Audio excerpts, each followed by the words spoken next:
দর্শক, পহেলা বৈশাখ উদযাপনের খবর জানাতে সরাসরি যুক্ত হচ্ছেন সহকর্মী ফাহিম ইউসুফ ও আল সামাদ রুবেল। শুরুতে যুক্ত হচ্ছেন ফাহিম। ফাহিম, কেমন দেখছেন বৈশাখের উদযাপন? চারপাশের চিত্র আমাদেরকে জানাবেন।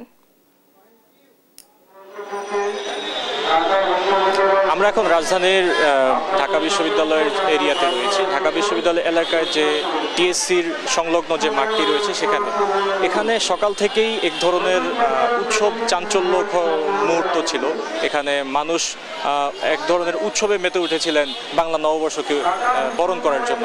আমি যদি এখন একটু বর্তমান চিত্রটি দেখাতে চাই, এখানকার যে পরিবারের সকল সদস্যদেরকে নিয়ে তারা এসেছেন, অনেকে আবার শিশু থেকে শুরু করে বৃদ্ধ যারা বাংলা সংস্কৃতিকে লালন করেন, এ ধরনের অনেক মানুষ এসেছেন এখানে শুধুমাত্র বাংলা সংস্কৃতির টানে, বাংলা নববর্ষকে নতুন করে বরণ করার টানে।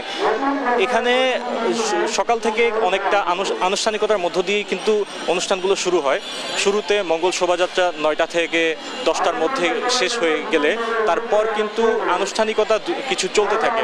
কিন্তু এখন আনুষ্ঠানিকতা অনেক ক্ষেত্রে বন্ধ আছে, যেহেতু এখন দুপুরের সময়, তো অনেকটাই স্থবির হয়ে আছে। এবং যারা দর্শনার্থী রয়েছেন, পর্যটক যারা ঘুরতে এসেছেন, যারা এখানে বাচ্চাদেরকে নিয়ে এসেছেন, তারা এখন অনেকে দুপুরের খাবার গ্রহণ করছেন। এছাড়া অনেকে দেখা যাচ্ছে যে বিভিন্ন ধরনের জিনিসপত্র কিনছেন বাচ্চাদের জন্য, বাচ্চাদের খেলনা, এবং নারী দর্শনার্থী যারা রয়েছেন তারা এসে এখানে বিভিন্ন ধরনের খাবার খাচ্ছেন অথবা বিভিন্ন কসমেটিক্স কিনছেন। এছাড়া অনেক যুগলদেরকে আমরা দেখতে পেয়েছি যারা নিজেদেরকে ফুল দিয়ে বরণ করে নিচ্ছেন নতুন বছরে। পাশাপাশি আমি একটু জানিয়ে রাখতে চাই, নতুন ধারণার যে বাংলাদেশ, এই ধারণার বাংলাদেশ গড়তে তারা কিন্তু মঙ্গল শোভাযাত্রা থেকে আজ যে আনন্দ শোভাযাত্রা নামকরণ করার মাধ্যমে নতুন ধারার এক ধরনের বর্ষবরণ তারা শুরু করার কথা বলেছিলেন আমাদেরকে। সেই ধারা থেকে অনেকে জানিয়েছেন, অনেকে এটিকে সাধুবাদ জানিয়েছেন এবং তারা বলছেন যে নতুন এই বাংলাদেশে তারা ফ্যাসিবাদ মুক্ত এই বাংলাদেশে তারা এই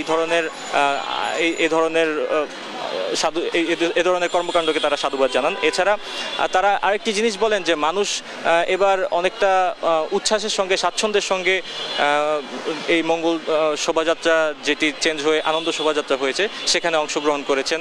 এছাড়া সকাল থেকে যে এক ধরনের ভিড় ছিল সেটি এখন কিছুটা কমে গেলেও অনেকে ধারণা করছেন যে বিকাল নাগাদ অথবা সন্ধ্যা নাগাদ যে সাংস্কৃতিক অনুষ্ঠানগুলো হবে সেখানে কিন্তু মানুষের ভিড় আরেকটু বেড়ে যাওয়ার সম্ভাবনা রয়েছে।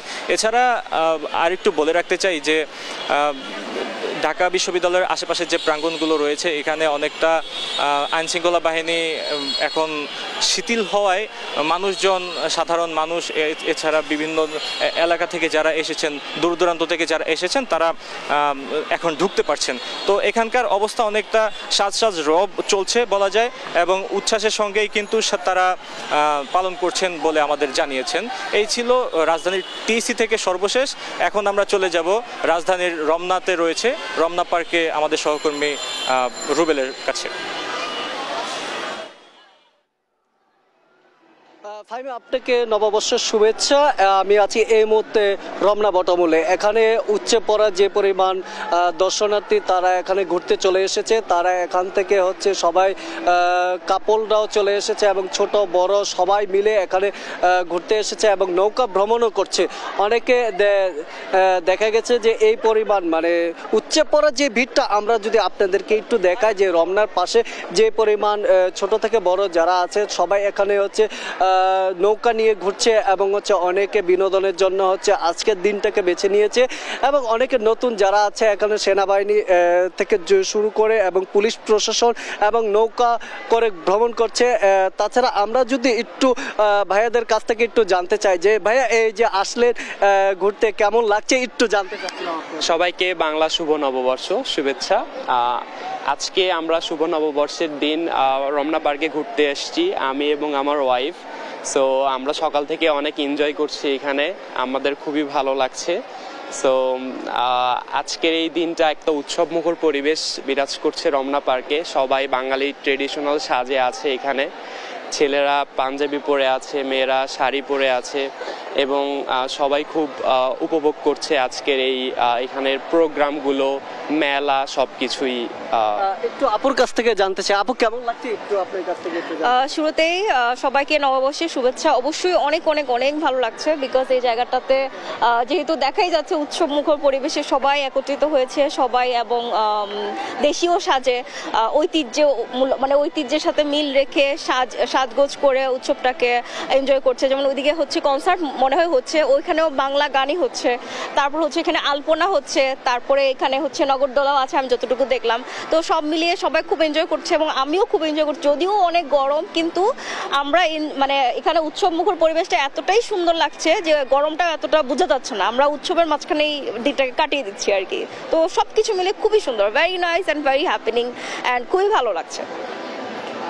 এছাড়া যদি আমরা একটু আপনাদেরকে চারপাশটা যেরকমটা দেখেছি, তাছাড়া হচ্ছে আমার কাছে তাছাড়া একটু যদি দেখিয়েছি আপনাদেরকে রমনা বটমূল থেকে, আমার কাছে এই ছিল সর্বশেষ সংবাদ।